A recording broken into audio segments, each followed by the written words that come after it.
What if everything they told you about the end of Adolf Hitler was just a convenient version of history?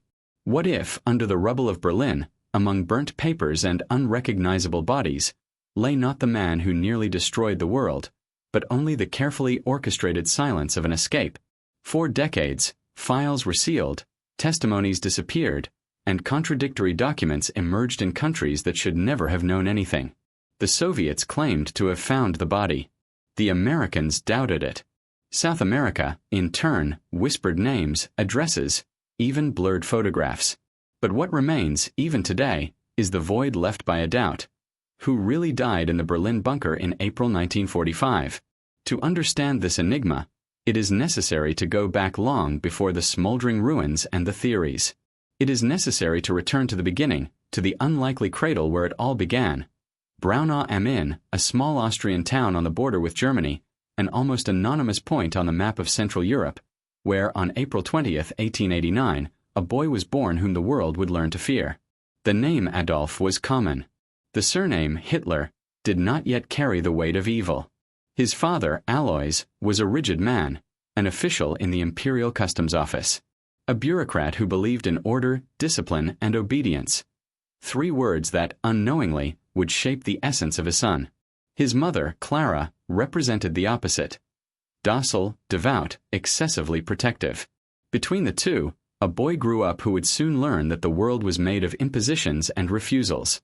The records of the time, still preserved in local archives, show a childhood marked by instability. The family constantly moved from city to city, following Alois's work transfers. Adolf was introspective, solitary, but observant. He liked to draw houses, churches, bridges. He dreamed of being an artist. When he told his father, he received a slap. Alois wanted his son to pursue a public career, like him. Adolf silently harbored resentment. It is in this contrast between authority and rejection that the first shadow is born. The boy who would one day try to dominate millions first learned to hate submission at home. At school, he was average. He was interested in history and Germanic heroes, figures of bravery and destiny. He read avidly, but rejected subjects that demanded rules or formulas. From an early age, he saw art as freedom, and freedom as something denied to him. When Alois died in 1903, Hitler was only 13 years old. For many boys, the death of their father would be a trauma. For him, it was a silent liberation. Now he could follow what he wanted. And what he wanted was Vienna. The capital of the Austro-Hungarian Empire teemed with culture, contrasts, and decadence. It was the heart of a Europe in turmoil, a mosaic of ethnicities, ideas, and political tensions. There, Hitler believed he would find his place in the world. In 1907, with a modest inheritance and his mother's support, he set off toward his dream, to enter the Academy of Fine Arts. But fate, once again, denied him approval. Having failed the entrance exam, young Adolf suffered his first major public humiliation. He tried again the following year, without success. His mother, ill, died shortly after. Without family, without money, and without purpose, Hitler sank into the streets of Vienna. A dweller in public shelters, a failed artist who sold small watercolor postcards to survive. It is during this dark period that something within him begins to transform.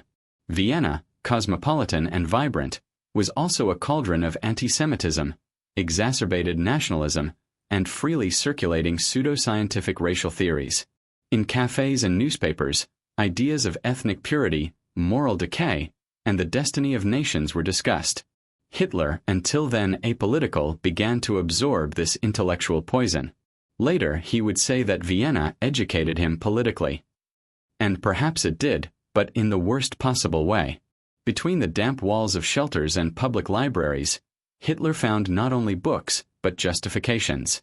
The belief that some groups were responsible for the failure of others. The notion that a nation could be regenerated by the willpower of a single man. Little by little, the man who had dreamed of canvases and brushes began to imagine flags, speeches, and marches. Art gave way to ideology, and the man who designed cathedrals began to design empires. When the First World War broke out in 1914, Hitler saw it as an opportunity, a call to prove himself. He enlisted in the Bavarian army and found on the front what he had never had in civilian life: belonging. Amidst bombs, trenches, and despair, he discovered discipline, camaraderie, and glory. But the war did not give him personal victories. It gave him only wounds, a decoration, and, above all, a new enemy. The German defeat in 1918 struck him as a personal betrayal. Hitler didn't see the surrender as a military consequence, but as an internal conspiracy, and this belief would be the seed of the hatred that would germinate years later. The legend begins to rise from there. The wounded soldier who refused to accept defeat gradually transformed into a political messiah. Among disgruntled and humiliated veterans, Hitler found listeners. And with listeners, he found power. In the following years, the cafes of Munich replaced those of Vienna. There, he discovered the power of words. That man with a rigid appearance and a sharp voice had something that few perceived: an almost hypnotic ability to capture attention. In small meetings, he spoke for hours, inflaming the masses with promises of national redemption and historical revenge. Many saw him as a fanatic, others a visionary, but no one left indifferent. It is during this period that a curious point arises, still debated by historians today. There are records of meetings and conversations that have never been fully clarified, especially with figures linked to occultism and so-called German secret societies, such as the Thule Society. These groups mixed nationalism with mysticism, beliefs in superior races, and ancient symbols like the swastika. Although the degree of Hitler's involvement with such circles has never been proven, there are traces that he, at least, absorbed some of their symbolism and mythology.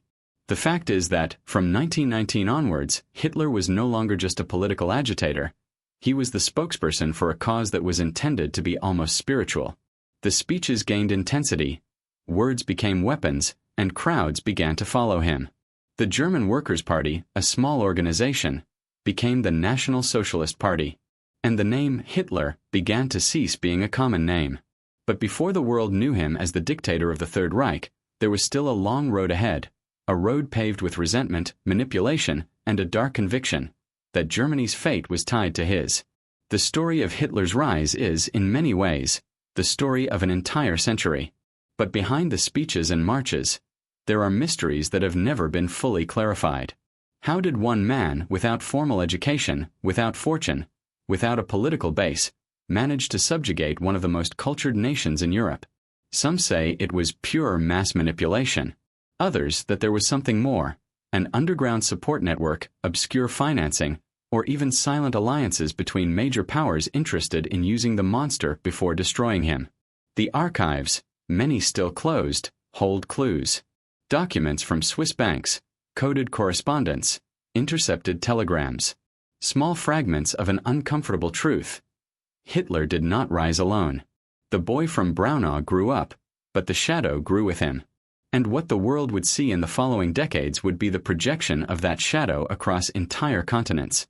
The fall, and the secrets surrounding it, would begin much later. But it is here, in this beginning, that the mystery truly begins. The years following World War I were, for Germany, an open wound. The defeated and humiliated country was drowning in the instability of the Weimar Republic, a democratic regime born amidst ruins. Thousands of soldiers returned from the trenches only to find a home in collapse. Unemployment, inflation, hunger, strikes, and the feeling that the nation had been betrayed. In the streets, revolt was the common language. In the taverns, people spoke of guilt, conspiracy, and revenge. And it was in this scenario that Adolf Hitler, an unnamed veteran, began to realize that misery could be converted into power. At first, he was just a local orator, known for his hoarse voice and a gaze that seemed to penetrate the crowds. But gradually, his speeches began to attract listeners. First dozens, then hundreds, until the small hall of the Hofbrauhaus beer hall in Munich could no longer accommodate the number of curious onlookers. Those who listened to him reported a strange energy. There was something hypnotic in the cadence of his words, in the way he gestured, in the way he paused before each sentence. It was as if Hitler had discovered an emotional language, a formula for transforming frustration into fervor. Reporters of the time tried to describe him but almost always failed. They called him a fanatic, an agitator, a prophet of vengeance. Few realized that behind that ordinary-looking man, an engineer of manipulation was being born. The German Workers' Party, of which he was a part, was tiny and insignificant. However, in 1920, Hitler convinced the founders to rename it the National Socialist German Workers' Party, the NSDAP. The name was a weapon. It mixed nationalism and socialism, two opposing ideas, but which, in Hitler's hands, became complementary. He promised the strength of the nation and support for the people, the perfect synthesis for a desperate country. From then on, the party began to grow, and with it, the structure that would support one of the most powerful regimes in modern history. Behind the meetings and speeches, a network was forming. Businessmen, bankers, retired military officers, all those who saw democratic disorder as a threat to their interests, began to see Hitler as a possible instrument. It is at this point that the first financial mysteries of the Nazi rise emerge. Official party records show donations from obscure sources, some anonymous, others attributed to German patriots. But there are documents, now scattered among American and Swiss archives, that point to something more complex. Indirect foreign support. Companies linked to industrial conglomerates from other countries, concerned about the expansion of communism in Europe, would have, according to some historians, discreetly financed the growth of Hitler's party. Nothing has been proven absolutely, but there are traces. Checks, correspondence, and discreet meetings in Munich and Zurich hotels preceded the meteoric rise of the NSDAP between 1922 and 1933. And while the money circulated, Hitler created another weapon, image. He understood before anyone else that power is not conquered solely with ideas, but with symbols. The swastika, for example, was not invented by the party. It was an ancient Indo-European symbol, used for centuries. But in Hitler's hands, it became an icon. Rotated at a right angle, on a white background and a red circle, it transformed into an emblem that united mysticism, discipline, and strength. Nothing was accidental. The flags, the uniforms, the anthems, everything was carefully designed to evoke emotion. It was during this time that a young advertising executive named Joseph Goebbels emerged, a man of sharp intellect and fanatical loyalty. Hitler saw in him what few leaders perceive, the power of propaganda. Goebbels transformed the party into a communication machine. Leaflets, posters, choreographed rallies, torchlight marches, everything calculated to create a spectacle. Politics became theater, and theater a cult. Between 1923 and 1924, when Hitler attempted to seize power by force in the famous beer hall putsch, the coup failed. He was imprisoned. But the failure became a myth. During his months in Landsberg prison, he wrote a book that would become the Bible of the movement, Mein Kampf, My Struggle. More than a manifesto, it was a map. There, his beliefs, his worldview, and above all, his method were outlined. Controlling thought through repetition, transforming lies into truth through the force of collective belief. Upon leaving prison, Hitler was no longer an agitator. He was a leader with a project. Meanwhile, Germany was sinking even further into crisis. The hyperinflation of 1923 caused the price of bread to multiply 1,000-fold in just a few months. Entire families lost their savings. And while the people counted worthless coins, the NSDAP promised redemption. History records the year 1929 as the turning point. The Great Depression, which began in the United States, devastated economies worldwide. Germany was hit hard. Millions unemployed, soup kitchen lines, suicides. Amid the chaos, Hitler emerged in squares and stadiums with a speech that sounded like salvation. Germany will no longer be humiliated. The people, tired of shame and misery, began to listen to him and to believe him. However, there is something curious about this period. Behind the scenes, as the party grew, reports of rituals and mystical symbols in closed meetings of members of the Nazi High Command multiplied. The use of runes, the invocation of ancient Germanic myths, and the belief in a racial destiny for the Aryan people began to form part of the official rhetoric. There are records of nighttime meetings in isolated castles in Bavaria, where important party figures, including Heinrich Himmler, held ceremonies inspired by Templar orders and Nordic cults. The line between political ideology and esoteric fanaticism became blurred. Many of these documents were destroyed after the war, but some survived, Fragments of Allied reports describe symbols, inscriptions, and rituals found on confiscated SS property. None of this was officially acknowledged by the regime, but the mystery remains. To what extent was Nazism also a cult of strength and destiny, disguised as politics? While these shadows deepened, propaganda shone in broad daylight. Goebbels constructed a narrative of glory and unity. The films, the parades, the hymns, everything exalted the Führer as an almost messianic figure. And the most astonishing thing is that it worked. In 1933, Hitler was appointed Chancellor of Germany. From then on, the path was open. Behind the scenes, a silent operation was already underway. Archives would be burned, opponents arrested, and the state machine would reorganize itself around a single figure. The Reichstag fire in February 1933 provided the ideal pretext. The parliament in flames, the blame attributed to communists, and civil liberties suspended. Many historians still wonder if the fire was truly an isolated act or a carefully orchestrated plan. The accused man, Marinus van der Lubbe, was quickly executed, but contradictions in the trial fueled suspicions. Documents found after the war suggest that members of the secret police themselves may have facilitated the crime. In any case, the result was the same. The regime consolidated its control. Within a few months, parties were banned, unions dissolved, and Germany became the Third Reich, a 1,000-year empire, as Hitler liked to say, but one that would last only 12. The transformation was complete. The man who sold postcards on the streets of Vienna now commanded an entire nation. But in the shadows, the game continued. Foreign companies still traded with the Reich. European politicians pretended not to see what was happening. And, perhaps more intriguingly, secret documents, now fragmented in archives of the former Soviet Union, suggest that, even in the early years of his rule, Hitler maintained coded correspondence with groups and agents outside Germany. Some researchers claim that some of these contacts involved archaeological expeditions to Tibet, Antarctica, and the Middle East, in search of ancient symbols and relics that could legitimize the Aryan myth. Others call this fantasy. But the amount of resources invested in these expeditions, coupled with the direct involvement of the SS, indicates that there was something more than simple historical curiosity. Thus, while the people watched parades and speeches, the regime moved in visible gears. Germany was reborn, but under the sinister glow of an ideology built with as much steel as superstition. Hitler, the man, had now become Hitler, the symbol. And like all symbols, he was beginning to transcend time itself. In 1933, when Adolf Hitler assumed the position of Chancellor of Germany, the world still did not understand what was about to be born. International headlines ranged from disbelief to curiosity. Few believed that this man, with his violent gestures and hoarse voice, could transform himself into an absolute dictator. It was naively believed that he would be contained by institutions, by the army, by the very parties that helped him come to power.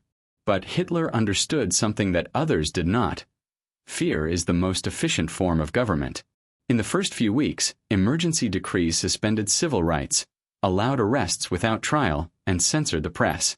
In a few weeks, Germany became a prison without bars, and fear, invisible but constant, spread like fog.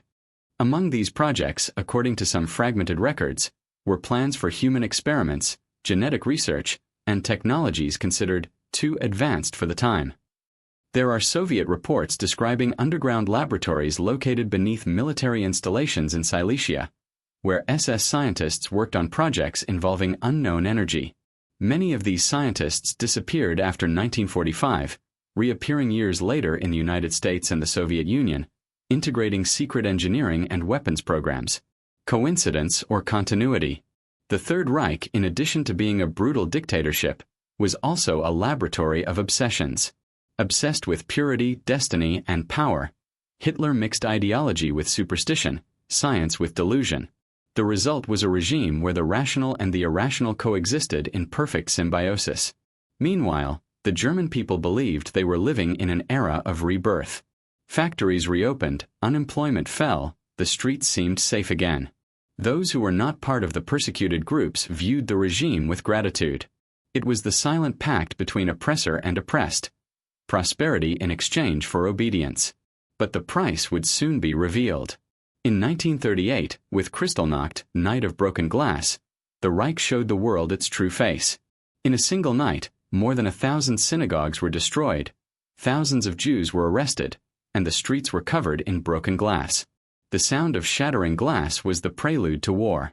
A few months later, Hitler ordered the annexation of Austria. In 1939, he turned to Czechoslovakia, and soon after to Poland. What began as nationalist rhetoric transformed into territorial expansion. On September 1, 1939, German troops crossed the Polish border. World War II had begun. But there is a disturbing detail. Military records show that weeks before the invasion, Hitler spent days isolated in Berghof, his residence in the Bavarian Alps. Witnesses report late-night meetings, without minutes, with Himmler and other SS officers. The content of these meetings was never revealed. What is known is that after them, orders were issued for special operations of territorial cleanup and reorganization. Were these the first instructions of what would later be known as the final solution? Or was there something even more sinister, a global plan conceived long before the war began? The official documents do not answer, but their silence, perhaps, speaks louder than any words. The Third Reich stood on foundations of iron and shadow, and like every empire built on fear, it was destined to crumble. What would follow, the conquests, the defeats, the alliances, and the betrayals, would show that, even when it seemed invincible, Hitler's power was surrounded by secrets that no one dared to touch. The war would spread throughout the world, and with it, the madness that had begun in the heart of one man.